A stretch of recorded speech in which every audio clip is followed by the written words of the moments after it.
দেখো দেখি, বেলা দুপুর হলো, এখনো দোকান খোলেনি। তপন, পদ্ম, কোথায় গেলি সব? আরে কখন দোকান খুলবি আর কখন রান্না চড়াবি বলতো?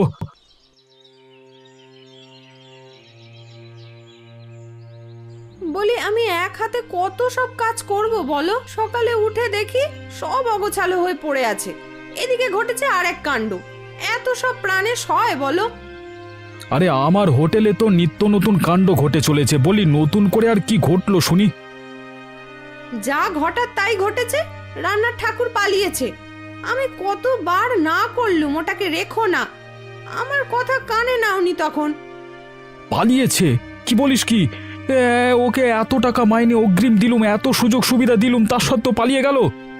শুধু কি পালিয়েছে, যাওয়ার সময় রান্নার সব জিনিসপত্রও নিয়ে গেছে।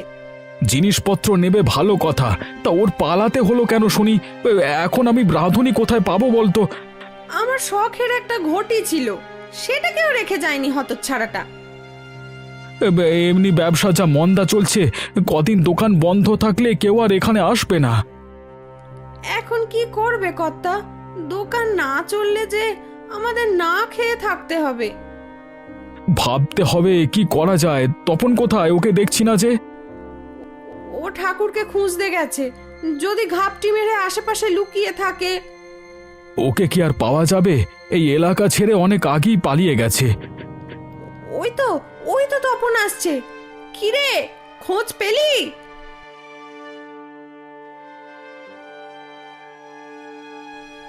না পদ্মদ্বীপ, আশেপাশের সব গাঁ খুঁজলাম, কিন্তু ওই ঠাকুরের টিকিটও দেখতে পেলাম না। ওসব খোঁজাখুঁজি বাদ দিয়ে নিজের কাজ কর পদ্ম। তুই উনুন ধরা গিয়ে, আর তপন বাজারে যা, মাছ মাংস যা লাগবে কিনে নিয়ে আগে, ভাল লাগে না। সে কি, বাজার করে বসে থাকলে হবে? রাঁধতে হবে তো। কাকে দিয়ে রাঁধাবে এত খাবার? আরে আমরাই রাঁধবো, এ বেলাটা কোনোভাবে চলে যাক, পরে আমি রাঁধুনি খুঁজতে বের হব। কিন্তু রান্নার ঠাকুরের যা সংকট, আশেপাশে কোথাও পাওয়া যাবে বলে মনে হয় না। গত বছর পলাশপুর থেকে একজন ঠাকুর এসেছিল, ওকে নিয়ে এলে কেমন হয়? সেবার তো রাঁধুনি থাকায় ওকে কাজ দিতে পারিনি। ভালো কথা বলেছিস, ওকেই সংবাদ দিতে হবে। তবে আমি যাই, গিয়ে ওকে নিয়ে আসি। হ্যাঁ তপন, তাই যাস। তখন কর্তাকে বলে আরো একদিন ছুটি বাড়িয়ে দেবক্ষণ। না, তুই নয়, আমি যাব আজকে। তোকে এখন ছুটি দিলে তুই বাড়ি গিয়ে বসে থাকবি। আসবার সময় বাড়িটা একটু দেখে আসবো, অনেকদিন হলো ছেলে মেয়েগুলোকে দেখি না। সে পুজোর ছুটিতে বাড়ি যাবি ক্ষণ, এখন গেলে হোটেল চলবে না। তা তোমার বলতে হবে না, আমিই পারবো। যত সব ফাঁকিবাজি কাজকর্ম, আমি চলে যাওয়ায় নিজের উপর সব দায়িত্ব পড়বে দেখে আমাকে মানা করছো, ভাল লাগে না। গরমটা পড়েছে যা। ভোলার মা, ও ভোলার মা, একটু জল দিয়ে যাও তো। ভোলার মা, কোথায় গেলে? দেখো দেখি, কোনো সারা শব্দ নেই। আজও পাড়া ঘুরতে চলে গেছে। সব কাজ তো আমার নিজের হাতে হাতেই করতে হয়, তবে কাজের লোক রেখে আর লাভ কি বলো? সামনের মাসে ওকে ছাড়িয়ে দিতে হবে। গিন্নি, এই ইলিশ মাছটা রান্নাঘরে নিয়ে যাও তো, আজকে রাতে ইলিশ পাতুরি খাবো। তুমি এতক্ষণে এসেছো?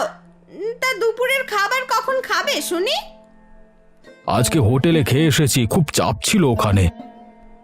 সে তো নিত্য দিনই থাকে। তা মাছ কত করে দিয়ে আনলে? সে তোমার জানতে হবে না, তুমি স্নানের জল দিতে বলো, স্নান করে আবার বেরুতে হবে। সে কি গো, সবে এলে, এখন আবার কোথায় যাবে? একটু পলাশপুর যাব, রান্নার ঠাকুরটা ভেগে গেছে, নতুন কাউকে খুঁজতে হবে। সে কি গো, সবে তো এলো, এর মধ্যেই চলে যাবে? কি করব বলো, টাকা করি তো কম দিইনি, তার উপর বাসন কোসনগুলো নিয়ে গেছে। এমন মিনসে তো জীবনেও দেখিনি, যে তোর বিপদের দিনে সাহায্য করলো আর তার ঘরেই শীত কাটলি। এসব বলে লাভ হবে না গিন্নি, কথায় আছে চোরে না শোনে ধর্মের কাহিনী। তুমি এক কাজ করো, ওই ছেলেটার হোটেলের ব্যবসা ছেড়ে দাও, অনেক ধকল যায় ওই কাজে। বললি তো আর ছাড়া যায় না গিন্নি, পূর্বপুরুষের ব্যবসা, গাড়ি বাড়ি সব করেছি এই হোটেল দিয়ে। এটা ছাড়লে পথে নামতে হবে। বেশ, তবে তোমার যা ভালো মনে হয় তাই করো। আমি তোমার চাপের জন্যই বলছিলাম। রান্নার ঠাকুর চলে এসে আর চাপ থাকবে না। আজকে যাব পলাশপুর, ওকে এনে রান্নার সব দায়িত্ব বুঝিয়ে দিয়ে আমি খালাস হব। তাহলে তাড়াতাড়ি করো, নে খেয়ে ট্রেন ধরতে ধরতে যে বিকেল হয়ে যাবে। তাই যাচ্ছি, তুমি আমার কাপড়গুলো নামিয়ে রাখো, আমার স্নানটা করে আসি।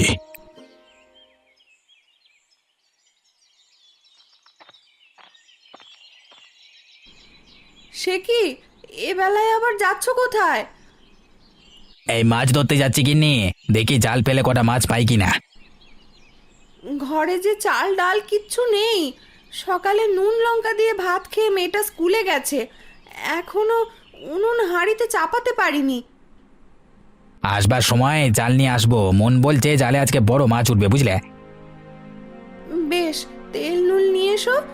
শুধু ভাত তো আর খাওয়া যাবে না, সাথে ডাল তরকারিও তো লাগে। ঠিক আছে গিন্নি, তাই আনবো। মা, ও মা, বাবা কোথায় গেল? নদীতে গেছে মাছ ধরতে। ও, তোর স্কুল শেষ নাকি ফাঁকি দিয়ে চলে এলি? স্কুল ছুটি মা, মাস্টার বাবু আজ বেতনের কথা বলল, 3 মাস এখনো দেওয়া হয়নি। দেখি তোর বাবা এলে বলবো খন। এখন যা তো, ঘোষদের পুকুর পাড় দিয়ে ওই কটা কচু শাক নিয়ে আয়।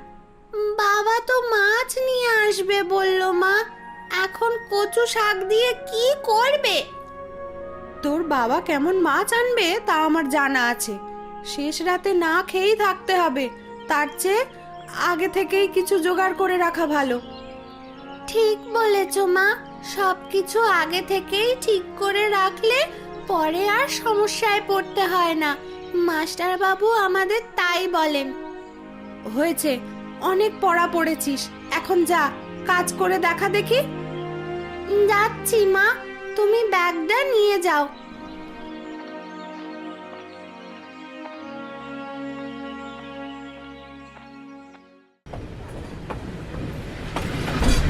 এটাই তবে চন্দ্রডিঙা স্টেশন? হ্যাঁ, এখান থেকে গরুর গাড়িতে করে পলাশপুর যেতে হবে। গোপাল তো তাই বলেছিল। ওই তো একটা গাড়ি দেখা যাচ্ছে। ওহে গাড়োয়ান ভাই, এইদিকে এসো তো। আমাকে ডাকছেন বাবু?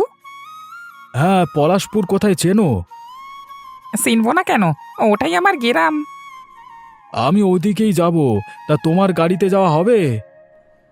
নিশ্চয়, আমি এখন হাট থেকে বাড়ি ফিরছিলাম, উঠে আসুন আমার গাড়িতে। তা কত দিতে হবে তোমায়? আমি তো এখানকার ভাড়া সম্পর্কে জানি না। আপনি খুশি হয়ে যা দিন তাই হবে, এটা আমার পেশা না। আমি গরুর গাড়িতে করে আমার ক্ষেতের শস্য এনে বাজারে বিক্রি করেছিলাম। এর বাইরে মাঝে মধ্যে গাড়িতে লোক আনা নেওয়া করি। তাহলে তোমার গাড়িতে যাওয়া যাক। আমাকে একেবারে গোপালের বাড়ির সামনে নিয়ে থামবে, কেমন? ঠিক আছে বাবু, আপনি উঠে বসুন, আমি জায়গা মতোই আপনাকে দিয়ে আসবো।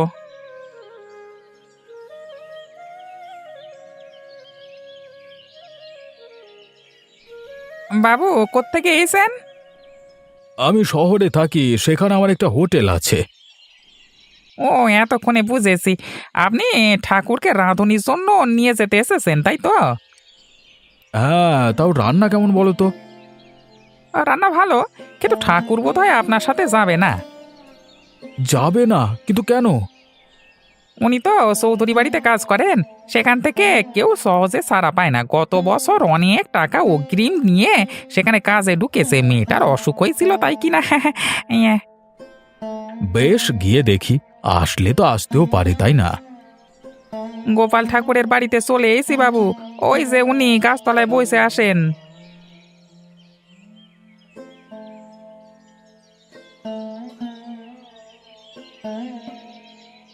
কি হে গোপাল, চিনতে পেরেছো আমাকে? আরে মশাই, আপনি? চিনব না কেন? গত বছর কাজের জন্য আপনার হোটেলে গিয়েছিলাম, তা হঠাৎ এ গায়ে কি মনে করে? তোমার জন্য এসেছি গো। তুমি যখন গিয়েছিলে তখন তো খালি ছিল না, তবে এখন তুমি আমার এখানে কাজ করতে পারবে। মানে আমার রান্নার ঠাকুরটা না কেটে পড়েছে। আমি তো একটি কাজ করি বাবু, ওটি তো ছাড়া যাবে না। শোনো শোনো, ওখানে কত টাকা মাইনে পাও? আমি তোমাকে দ্বিগুণ টাকা দেব। 3 বেলা খাবার আর বছর বছর নতুন কাপড় পাবে। কিন্তু বাবু, আমি 1 বছরের জন্য রায়চৌধুরীর বাড়িতে চুক্তি করে ফেলেছি। বছর ঘোরবার আগে আমি ওখান থেকে ছাড়া পাবো না। চুক্তির টাকা ফিরিয়ে দাও, পারলে ক্ষতিপূরণ দিতে রাজি আছি আমি। টাকা ফিরিয়ে দেওয়া যাবে বাবু, কিন্তু মুখের কথা তো ফেরানো যাবে না। আমি কখনো কারোর কথার বরখেলাপ করিনি। এটা হলে আমি মহাপাপী হব বাবু। তাছাড়া চৌধুরীরা ভালো লোক নয়, ওনাদের চক্ষুশূল হয়ে এ গ্রামে থাকা যাবে। আমি তোমার কথা বুঝতে পেরেছি গোপাল, হয়তো তোমার কিছু করবার নেই। যাই হোক, আমি এখন আসি, আমার আবার লোক খুঁজতে হবে। বাবু বসলেন না? বসে একটু জিরিয়ে যান। না গোপাল, হাতে সময় নেই, আমার আবার ট্রেন ধরতে হবে। গাড়োয়ান, গাড়ি চালাও। কোন দিকে যাবো বাবু? যে পথে এসেছিলে সে পথেই চলো। আকাশের অবস্থা ভালো নয় বাবু। এই দক্ষিণ দিকে মেঘ জমতে শুরু করেছে। ভারী বৃষ্টিপাত হবে বলে মনে হয়েছে। কিছুক্ষণ অপেক্ষা করে গেলে ভালো হতো না? এর আগে আমাকে স্টেশনে পৌঁছাতে হবে, না হলে আজকে আর ফিরতে পারবো না। বেশ, আপনাকে তবে স্টেশনে দিয়ে আসি। হ্যাঁ, দেখো দেখি, বৃষ্টি শুরু হয়ে গেছে। এদিকে লোকটা এখনো বাড়ি ফিরলো না। ওসব নদী নালাতে কি এমন দিনে থাকতে আছে? ওই তো ননিবালা আসছে। মা, তোমার শাক নিয়ে এসেছি। এতক্ষণ দেরি হলো আসতে, তা তোর বাবাকে দেখেছিস? এখনো বাড়ি ফেরেনি। না মা, বাবাকে দেখিনি, তবে পথে একটা গরুর গাড়ি দেখেছি। আমাদের বাড়ির সামনে এসেই গাড়োয়ান সহ উল্টে গেছে। সে কি, ব্যথা পায়নি তো কেউ?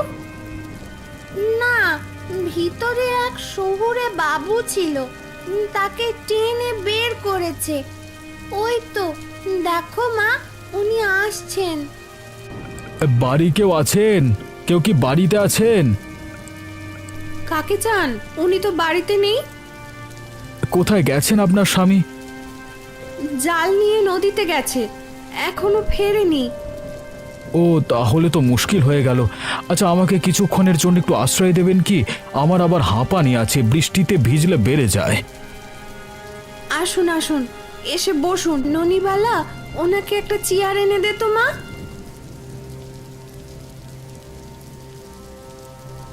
নিন, বসুন। একটা শুকনো গামছা হবে মা? দাঁড়ান, আমি এনে দিচ্ছি।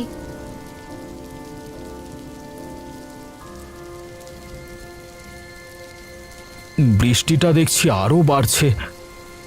আষাঢ়ের বৃষ্টি সহজে কমে না। তা আপনি এসেছেন কোথা থেকে?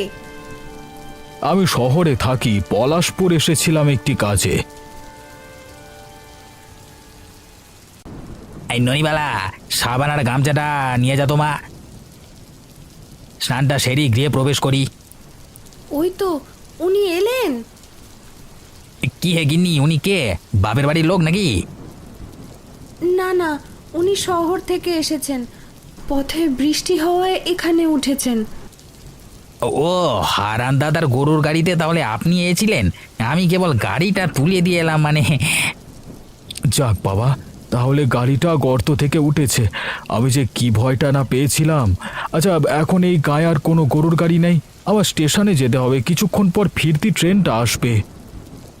হ্যাঁ, গরুর গাড়ি আছে, কিন্তু বৃষ্টির দিনে কেউ বের হতে চায় না। এখানে প্রচুর বজ্রপাত হয় তো, ওর শব্দ শুনলে গরুগুলা ঠিক থাকে না। তাহলে তো খুব মুশকিলে পড়ে গেলাম।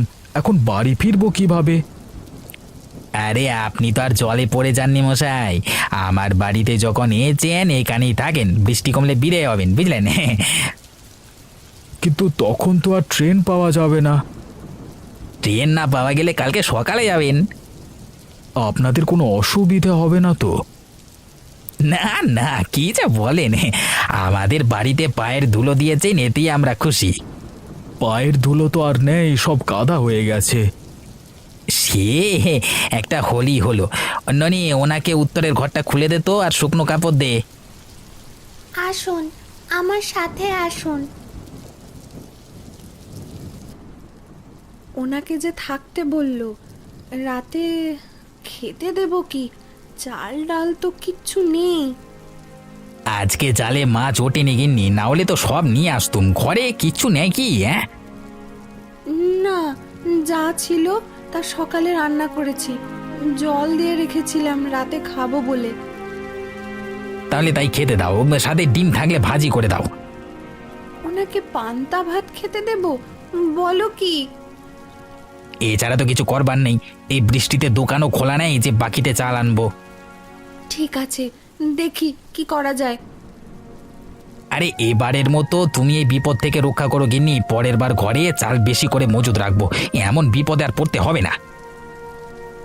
ওসব তোমার কথার কথা, বিপদ কেটে গেলে আর কিচ্ছু মনেই থাকে না।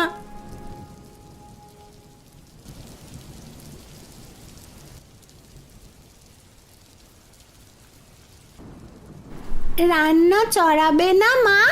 সন্ধে হয়ে এলো তো। হ্যাঁ, তোর কচু কাটা হয়েছে? প্রায় শেষ। আর কি কি করতে হবে বলো, করে দিচ্ছি। তাহলে তাহলে এই চিংড়িগুলো কেটে ফেল দেখি মা। চিংড়ি কোথায় পেলে মা?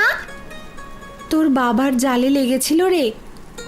চিংড়ি দিয়ে কচুর শাক রাঁধবে মা? হ্যাঁ, এছাড়া তো ঘরে কোনো তরকারি নেই আর। গরম ভাতের সাথে এই খাবার খেতে যা মজা লাগে না। আচ্ছা মা, চাল তো নেই, ভাত রান্না করবে কিভাবে? ও বেলার পান্তা ভাত খাবো রে। ওনাকেও পান্তা খাওয়াবে?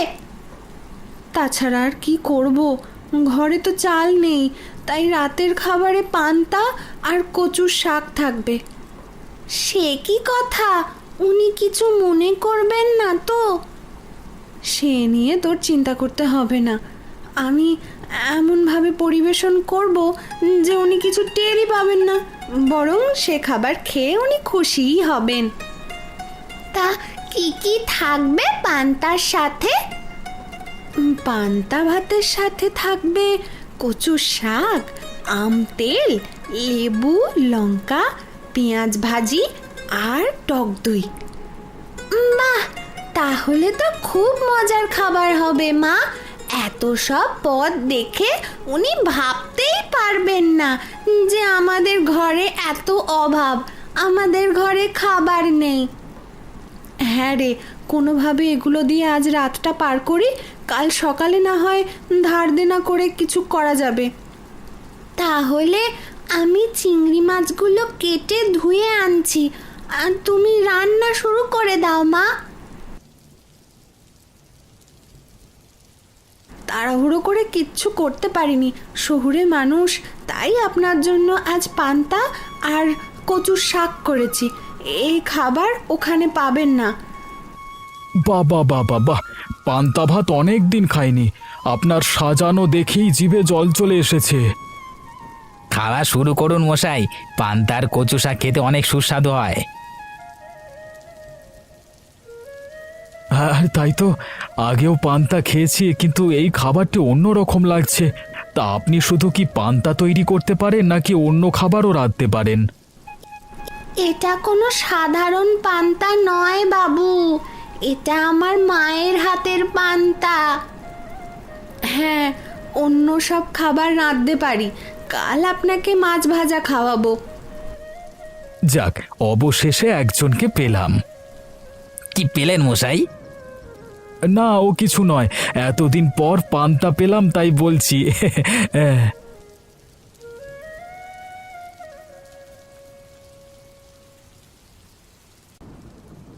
এই নিন মশাই, পান খান।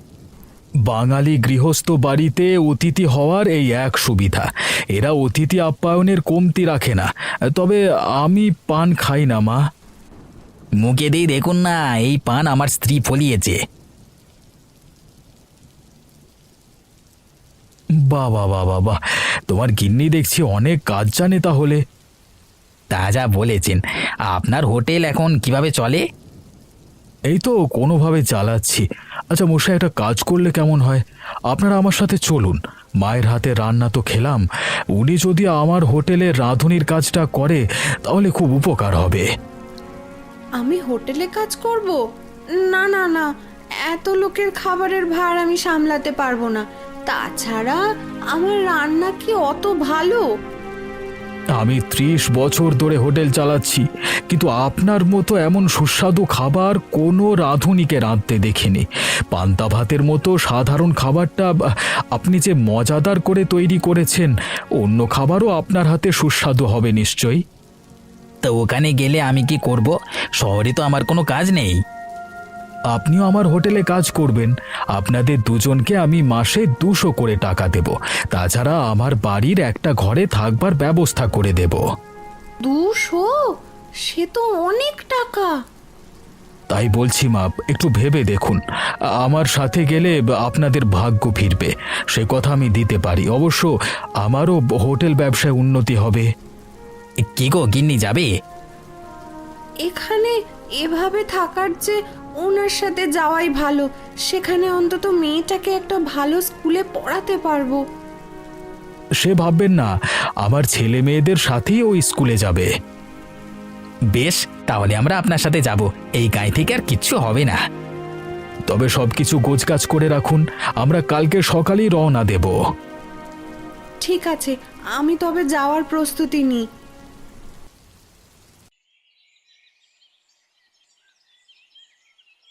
বাবু আসেন নাকি? আপনার না সকালে ট্রেন আছে, যাওয়ার তো সময় হয়ে গেল। দাঁড়াও দাঁড়াও, ওরাও আসছে, আমরা একসাথে বেরোবো। সে কি, প্রকাশেরা কোথায় যাচ্ছে? ওর স্ত্রীকে আমার হোটেলে কাজ দিয়েছি, তাই সপরিবারে আমার সাথেই চলে যাচ্ছে। বেশ ভালো রাঁধুনি পেয়েছেন মশাই। মা ঠাকুরানির খাবার একদম অমৃত, যে একবার খায় আর ভোলে না। কালকে সে কথা বললেই হতো। বললে তো আপনি বিশ্বাস করতেন না। তাছাড়া ওরা যে শহরে যাবে সেটাও আমি জানতাম না। ওই তো ওরা চলে এসছে। এসো প্রকাশ, এসো, তোমরা উঠে বসো।